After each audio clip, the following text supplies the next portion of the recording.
देख के बोलोगे। स्टार्ट।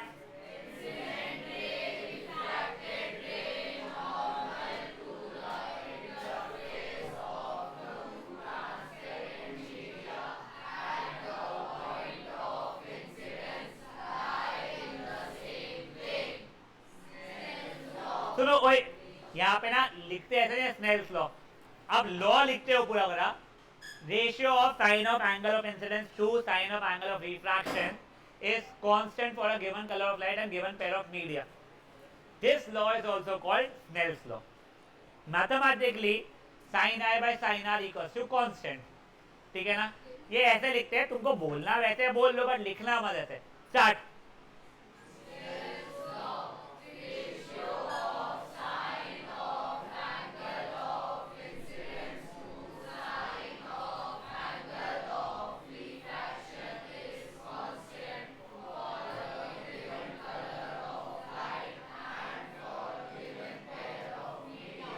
अब देखो मैथमेटिकली क्या हो रहा है। ये जो कांस्टेंट वैल्यू है वो किसकी वैल्यू आ रही है? रिफ्रैक्टिव इंडेक्स की आ रही है। रिफ्रैक्टिव इंडेक्स जितनी ज्यादा उतनी ज्यादा बेंडिंग। रिफ्रैक्टिव इंडेक्स हमें बेसिकली औकात हो जाता है एक मीडियम की, उसमें इनकमिंग लाइट को कितना बेंड कर सकता है। एक और फॉर्मूला उसका क्या था? तो रिफ्रैक्टिव इंडेक्स को अपन काहे से डिनोट करते थे? एन। एन ए बी, इसका फॉर्मूला क्या हो जाएगा? V by V A. यहाँ पे रिफ्रैक्टिव इंडेक्स ए की देख रहे हैं या बी की देख रहे हैं अपन लोग? ए की विथ रिस्पेक्ट टू बी। कौन बेंडिंग कर रहा है? ए। मतलब ए के अंदर आप घुसे थे, फॉर्मूला क्या होगा? कहां से आई है अपन कहां पे जाएगी? तो बेसिकली देखो, बी से ए में आ रही थी, इसलिए बेंडिंग ए में हुई है, बेंडिंग ए कर रही है। Fair enough. तो अपना क्या होगा? कहां से आई है अपन कहां पे जाएगी, यहां से बढ़िया अपनी लाइफ। इसके बाद में अगर मान लो रिफ्रैक्टिव इंडेक्स ग्रेटर देन 1 हुआ तो rare to denser toward normal. Refractive index less than 1 हुआ तो denser to rare away from normal वाला बेंडिंग होगा ये वाला। अगर ये refractive index with respect to कोई भी मीडियम का विद रिस्पेक्ट टू एयर या वैक्यूम निकालो तो उसे क्या बोलते थे अपन लोग? Absolute refractive index. यहाँ देखिए ठीक है, बट अगर मुझे एब्सोल्यूट रिफ्रैक्टिव इंडेक्स का डेफिनेशन मांगा जाएगा तो मैं डेफिनेशन क्या दूंगा? It is a ratio of speed of light in air to speed of light in the given medium. Water का तो water. अगर मैंने बोल दिया absolute refractive index of water is 1.33, इसका मतलब होता है speed of light in air is सिंपट। ध्यान दे, speed of light in air is 1.33 times speed of light in water। समझिए आता क्या बात है अपनी प्यारी प्यारी। ये रिफ्रैक्टिव इंडेक्स बढ़ेगा तो बेंडिंग बढ़ेगी, स्पीड घटेगी। बढ़िया चल रहा है सब कुछ अपने लाइफ में अभी रखेगा। अब अपन ने इसके न्यूमेरिकल्स अगर देखने की कोशिश किए थे खूब सारे, कुछ होमवर्क भी दिया था, मुझे पक्का पता है तुम निकम्मे बच्चे हो, तुमने कुछ किए नहीं होगे, मरो डूबो सालो। ठीक है, अब क्वेश्चन नंबर 9 पे आ जाओ एक बार के लिए। फुद्दू क्वेश्चन है वैसे हो, मेरी पूरी कोशिश रहेगी कि आज ये खत्म हो जाए। होगा शायद से नहीं बट कोशिश रहेगी। देखो अब, on entering a medium from air the speed of light becomes half the speed of light in air। मान के चलो speed of light in air मुझे पता नहीं है, ठीक है, मान के चलो, वैसे मुझे पता है बट मान के चलो ये एयर है, ये कोई मीडियम x है, एयर से आई है, x में जा रही है, बेंडिंग कौन कर रहा है? x कर रहा है। तो refractive index of air with respect to refractive index of x with respect to air का एयर तो लिखूंगा नहीं मैं, ये कहेगा speed of light in air upon speed of light in X. मुझे सिर्फ इतना पता है speed of light in X इसका आधा था, तो V air upon V air divided by 2। Solve करूंगा, V air multiply by 2 upon V air हो जाएगा, सैंडविच लगा के कटा कुटा आंसर 2 आ गया। इसका ऐसा यूनिट क्या होता है? कुछ नहीं होता है। हाँ, ये 9th क्वेश्चन है बेटा।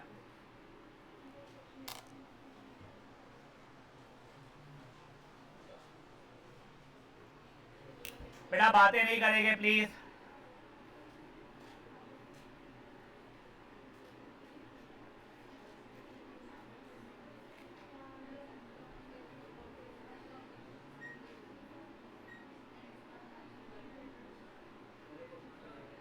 क्वेश्चन नंबर नहीं 9th है। गाइस प्लीज बिना बात किए करेंगे। हाँ, तेरे को ये पता था कि speed of light in X half है speed of light in air का। Speed of light in air को कुछ ए बोल दिया नीचे, ए बाई टू हो जाएगा, तो A divide by A by two is A multiply by two by A is to.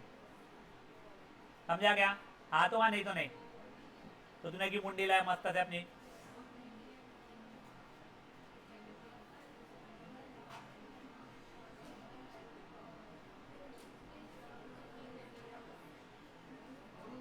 तुमको सी से डिनोट कराते शायद speed of light in air.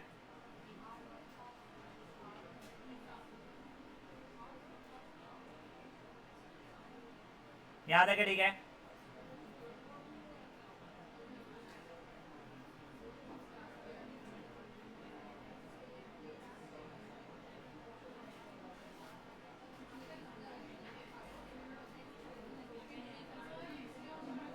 जरूरत ही नहीं मेरे को, ठंडी लगी मेरे को। गाइस ओए, ये क्वेश्चन होने के बाद में आप लोग क्वेश्चन नंबर 10 मन में पढ़ोगे। इजी क्वेश्चन है वो भी। उसके बाद 11th क्वेश्चन का पैटर्न मुझे बहुत पसंद है। ये कईयों बार Centre Point, BVM, DPS, Jain सब स्कूल में पूछा गया है। बोर्ड में कंपेरेटिवली कम बार पूछा गया है, बट ये तुम्हारे स्कूलों में बहुत बार पूछा गया है। 10 तो इजी है। उसके बाद में अपन लोग कल से जब रिविजन करेंगे साथ, अब ये वाली प्रॉपर्टी बोलना भी शुरू करवा दूंगा मैं।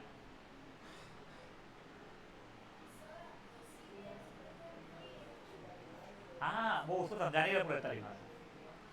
आप सुनो, ओए ओए ओए ओए ओए, एक ऐसी एक चीज समझा रहा हूं मैं। मुझे बताओ एन ए बी का फॉर्मूला क्या हो जाएगा? बी बी अपॉन बी ए। एन बी ए का फॉर्मूला क्या हो जाएगा?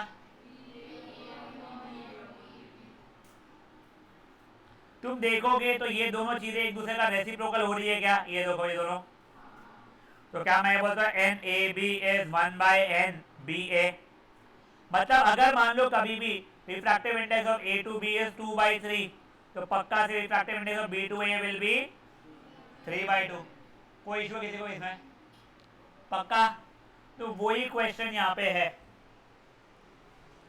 The refractive index of glass, the refractive index of glass, air to glass basically 3 by 2 अगर है, तो ग्लास टू एयर कितना हो जाएगा रिफ्रैक्टिव इंडेक्स? 2 बाई 3 हो जाएगा। एन ए बी अगर 3 बाई 2, तो एन बी ए कितना हो जाएगा? 2 बाई 3 हो जाएगा। समझा ये चीज क्या हो रही है? फट से लिख लो वहां पे है अपने इसमें। मना नहीं समझा है? तुमको अगर इसका इशू आए तो प्रॉपर्टी आप लिखो N A B is equal to 1 by N B A, बस ऐसा करके लिख लो खुद के लिए। ये क्वेश्चन एमसीक्यू का था। अब इसके बाद के क्वेश्चन मुझे बहुत पसंद है। मैं तुम्हारे को एक दो खुद का डेटा बना के दूंगा और ये वाले होमवर्क दूंगा। करना तो ही मतलब आएगा, नहीं करोगे बहुत इशू आएगा।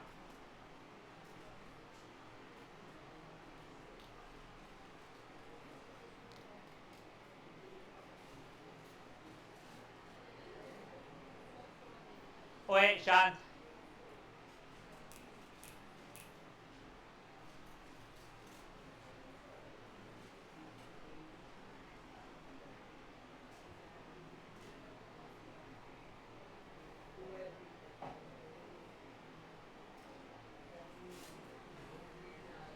चलो बढ़े आगे।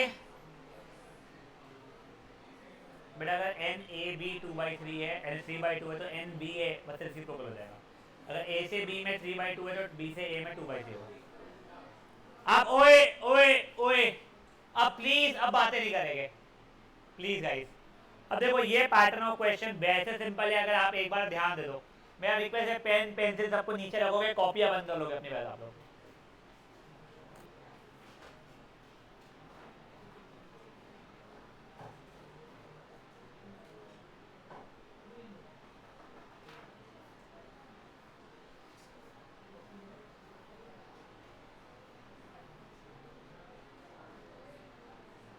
देखो ये क्वेश्चन क्या हुआ है।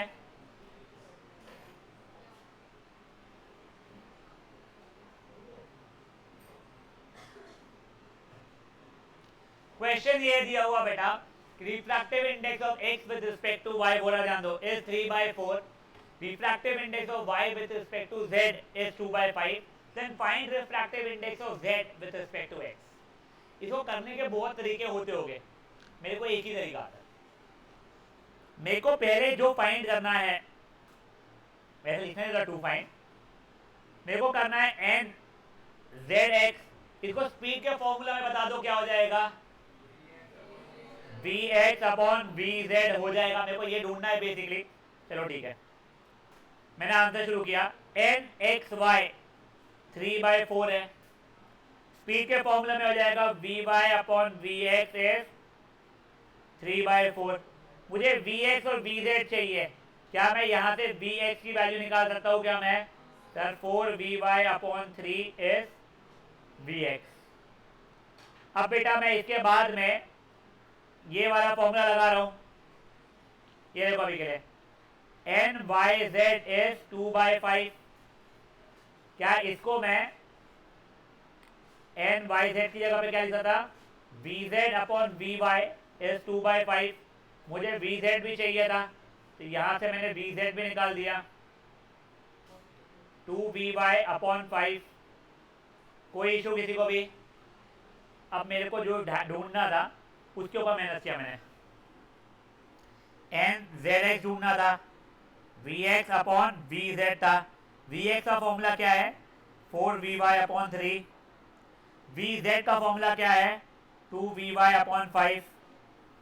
तो 4 पढ़ाई ध्यान दे, vy upon 3 multiplied by 5 upon 2 vy कर गया, 1 जा ये 2 जा भी हो गया, आंसर 10/3 आ गया। समझा क्या हुआ है? एक बार देखो, समझ गया होगा, बहुत बढ़िया। मेरे को ही समझाए। मेरे को ये दो चीजें पहले तो गिवन है और ये फाइंड करना है। ये फाइंड ना पहले ही मैंने अलग से लिख लिया खुद के लिए रफ में। फॉर्मूला क्या हो रहा है, एन जेड एक्स का अंदर होश पर है, N Z X is V X upon V Z. तो मुझे वी एक्स का भी फॉर्मूला, वी एक्स का भी वैल्यू निकालना है और वी जेड का भी फॉर्मूला निकालना है। अब वो कैसे निकालूंगा बेटा मैं, तो मेरे को जो गिवन थी चीज है उससे निकालूंगा। पहली गिवन थी एन एक्स वाई 3/4 दी गई थी मुझे। एन एक्स वाई का मतलब क्या हो जाता है बेटा मेरे लिए, V Y upon V X 3/4 है। इधर उधर करूंगा, मेरे को काई की जरूरत थी सर, मेरे को वी एक्स की जरूरत थी, तो यहाँ से वी एक्स की वैल्यू निकाला 4vy/3। दूसरा मुझे क्या गिवन है बेटा क्वेश्चन के अंदर, एन वाई जेड गिवन है 2/5। एन वाई जेड का मतलब V Z by V Y होता है। इधर उधर करूंगा, वी जेड निकालो, क्यों वी जेड निकाला बेटा, मेरे को वी जेड की जरूरत थी, उसकी वैल्यू निकाला, दोनों वैल्यू निकाल के यहाँ पर डाला, काटा जो भी सॉल्व हुआ, आंसर 10/3 आ गया। That is my answer. समझे ये चीज क्या हुआ है? पक्का? किसी को कोई इशू है? यस? क्या रेड वाला तो गिवन था जो फाइंड हो, यहाँ पे देखा अभी मेरे एन जेड एक्स मतलब V X by V Z हो रहा है। वी एक्स की वैल्यू फर्स्ट इक्वेशन में निकाला है, वी जेड के लिए सेकंड इक्वेशन में निकाला है, दोनों डाल दिया। वो सैंडविच रूल लगाना, सैंडविच लगाया, डिवीजन करके लिखा है, डिवीजन करके आंसर कर दिया। गाइस थोड़ा क्विकली करेंगे ये वाला, कुछ नहीं, तू ये डिवीजन करके दिखा। ये एक्स्ट्रा क्वेश्चन है बेटा, प्लीज।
अभी सुनो, ये कुछ तो बोलना है तो N X Y divide by N Y Z तो कर सकते हैं, बिल्कुल नहीं कर सकते।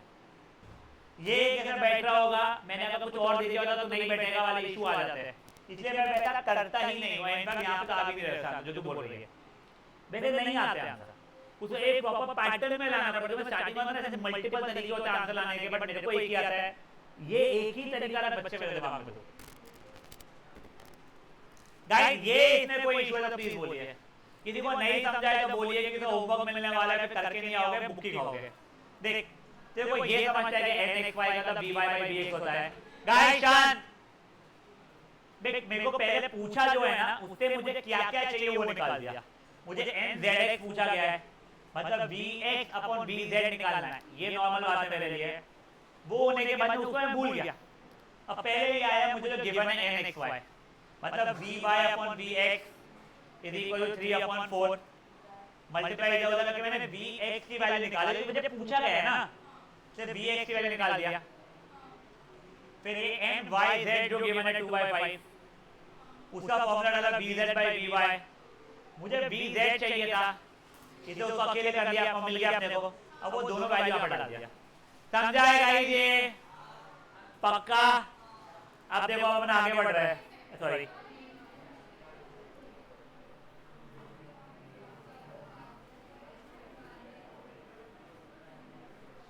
गाइस शांत प्लीज। अबीर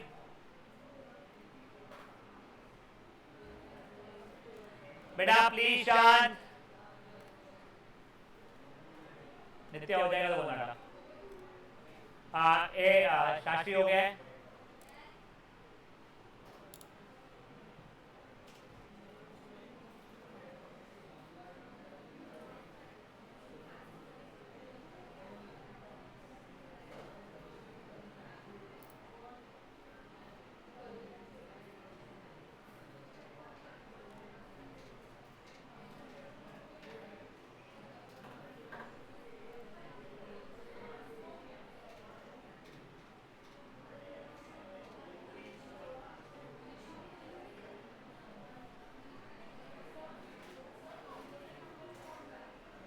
जिसके 2 से ज्यादा फैक्टर्स हो।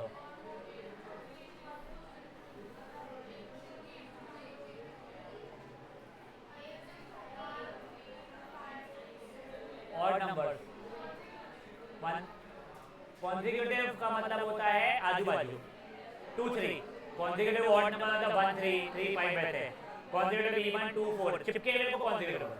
चलो आप ओए गाइस शांत, आप लोग अब क्वेश्चन नंबर 11 12 13 14 होमवर्क में कर सकते हो। गाइस शांत, ओए ओए ओए ओए ओए 15 16 भी होमवर्क में कर सकते हो आप लोग। अब गाइस ओए प्लीज शांत, a very nice question frequently asked in MCQ. आप लोगों को जितनी रेफरेंस बुक है, हर रेफरेंस बुक में एग्जैक्टली यही क्वेश्चन दिखता है। संपाठ और ये सारा क्वेश्चन नंबर 17 पढ़ोगे, बस एक मैं हिंट दे रहा हूं, ये यूनिटी जो लिखा है, यूनिटी का मतलब 1 होता है। आपको अब थोड़ा दिमाग लगाना है, दो तुम्हारे को फर्स्ट डे से मैं इसका आंसर बता रहा हूं, पर तुमको थोड़ा सा दिमाग लगाना है।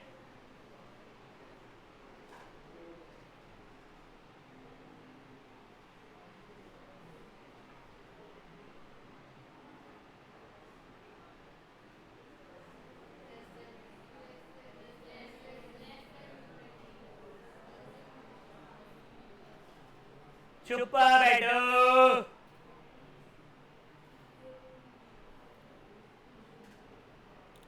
चलो तुम्हारे एक हिंट, 0 तो गलत आंसर है। अब एक मिनट हो जाओ, कौन कौन आंसर ए बोल रहे हैं?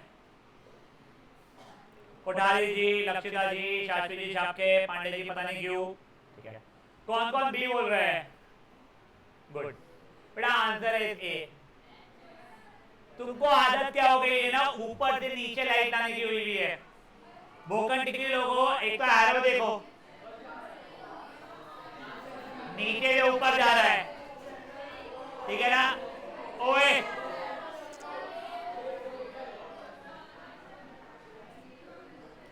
दूसरी बात सुनो ओए। हाँ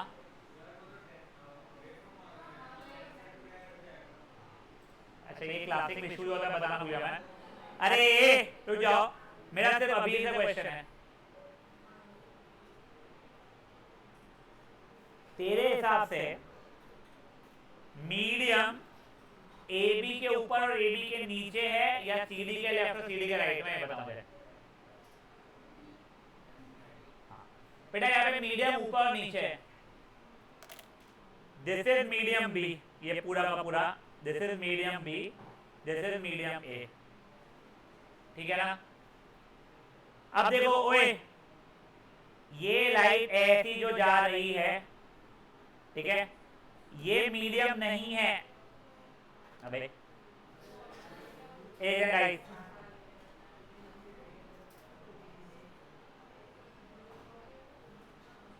मीडियम का लाइन ये है ये मेरा नॉर्मल बनाया हुआ है। ये वो यहां से जा रही थी अवे फ्रॉम नॉर्मल बेंड हुई है। मतलब क्या हो जाएगा डेंसर टू रेयर तो लेस देन 1। समझा ये चीज। देखो ओए ऊपर पूरा का पूरा ये मीडियम बी है ये मीडियम ए है। ये ऐसे पाथ से जाना चाहिए थी यहाँ पे बेंड हुई है। ये मेरा नॉर्मल था अवे फ्रॉम नॉर्मल बेंड हुई है। Denser to rare refractive index less than 1। समझा ये क्या हुआ है बी।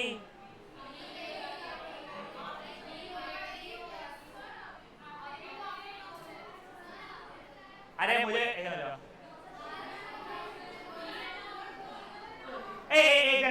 ये भी उल्टा पता ये नॉर्मल ये नहीं है सॉरी। अरे ओए गाइस एक शान शान ओए ए चुप हो जाओ बेटा ये नॉर्मल है sorry. This is my normal it is bending towards normal sorry it is bending towards normal rare to denser ah sorry. समझा गए। अंश जो तू कंसिडर कर रहा था उसमें ये नॉर्मल था। अंश क्या नाम है अभी। अच्छा तुमने ये नॉर्मल कंसिडर तो फिर तुमने गलत किया था बेटा। इसमें ना ये क्लासिक गलती हुई हुई है ठीक है। अब ये गलती का इशू ऐसा है जस्टिफिकेशन कुछ है नहीं जब तक के वो लोग डायग्राम क्लियरली ना बताए मीडियम ए कौन सा है मीडियम बी कौन सा है। फैन आप याद रखें बढ़ सकते आगे। उसे मार्क करना चाहिए नॉर्मल क्या है। हाँ बेटा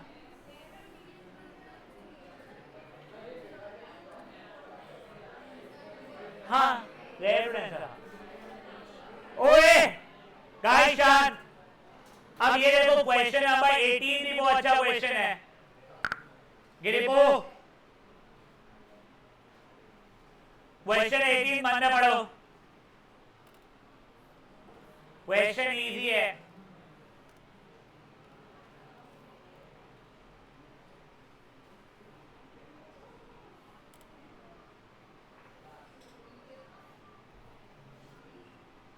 कोई आंसर करना चाहेगा बोलो मोचरी। सही है यार नहीं हाँ सही है यार। अब देखो ओए कोई तो भी एंगल से आ रही थी बेंड हुई 45 35 और 15 तीन पे सबसे ज्यादा बेंडिंग 15 तक के गई है वो 60 से आ रही थी मान लो 15 तक के बेंड हुई। जितनी ज्यादा बेंड होगी उतनी कम वहां पे स्पीड होगी। तो यहाँ पे आप लोगों का आंसर हो जाएगा आर क्योंकि जितनी बेंडिंग बढ़ेगी उतना क्या बोलते हैं स्पीड उसका घटना शुरू हो जाएगा। समझे ये चीज क्या हुआ है। हाँ तो बेटा आप लोगों का इनकमिंग जो था ये इतना ऐसे ऐसे आ रहा था ठीक है। अब मुझे बता ये ब्लैक 15 हो चुका है मेरा ब्लू कुछ 35 हो चुका है तो ज्यादा बेंडिंग तो ब्लैक में हो गई ना 60 आई थी वैसा बेंडिंग ज्यादा हो गई है।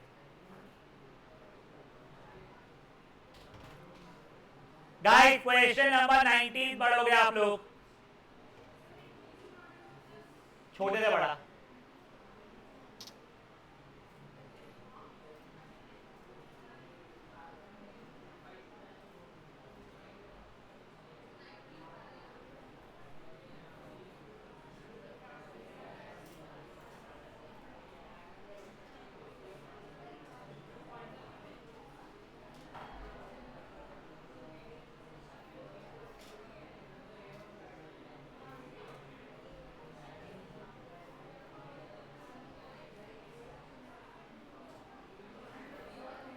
गाइस शांत।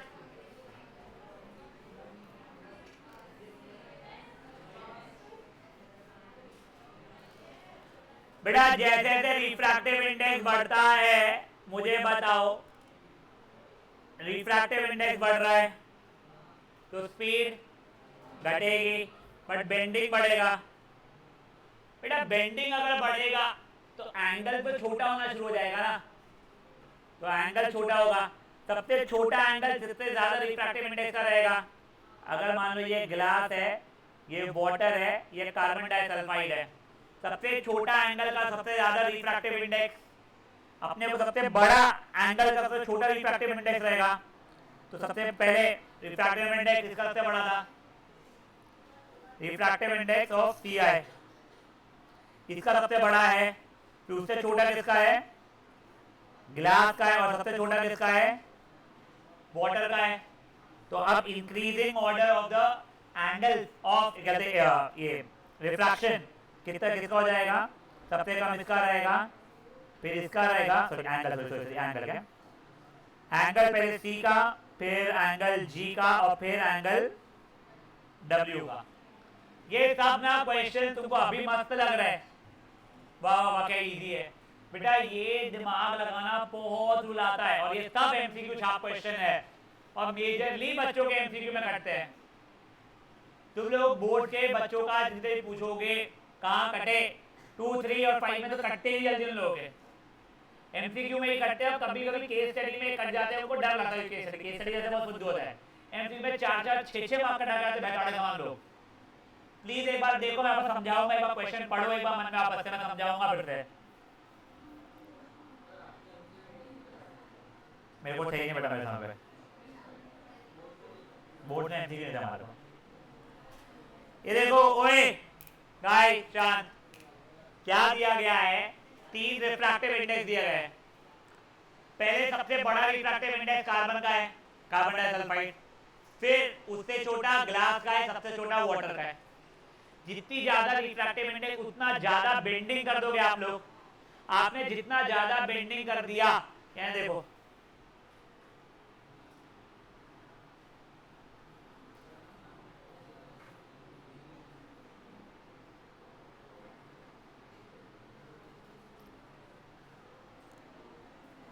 ये भाई ये ब्लू रे आ रही थी जो ऐसी जानी चाहिए थी, आपने उसको एक ग्रीन में बेंड किया है, ग्रीन में एक तरीके का बेंड हुआ है, और ये जो पिंक है उसमें एक तरीके का बेंड हुआ है।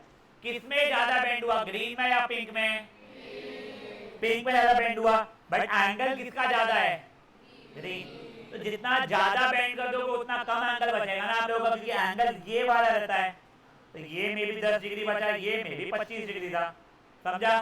तो बेंडिंग बढ़ाओगे तो एंगल ऑफ रिफ्रैक्शन कम होते जाएगा।